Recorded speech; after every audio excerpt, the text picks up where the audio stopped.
நல்ல மோகினி தனக்கான வாழ்க்கை துணையே தேர்ந்தெடுக்கும். அதாவது இறைவன் கொடுத்த வரம் போன்றே நல்ல வழியில், நல்ல முறையில், நல்ல ஆண்மகனை தேர்ந்தெடுக்கிறது. பிரம்மசாரியமாக இருக்கும் ஆண்மகன் எந்த பெண்ணுக்கும் தீங்கு நினைக்காத ஆண்மகனை தனது வாழ்க்கை துணையாக தேர்ந்தெடுக்கும்.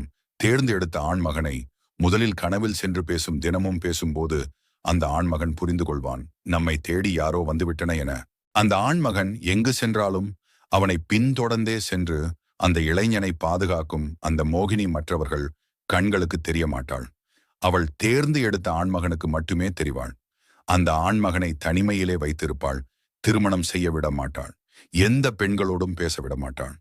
ஆனால் அந்த மகனுக்கு பேர், புகழ், செல்வம், திறமை, அறிவு என அனைத்தையும் கொடுத்து ஒரு நாட்டின் ராஜா போன்று மக்களுக்கு அடையாளப்படுத்துவாள். பிறகு நாளடைவில் அந்த இளைஞனுக்கு தெரிந்துவிடும், இது அனைத்திற்கும் காரணம் அந்த மோகினிதான் என்று.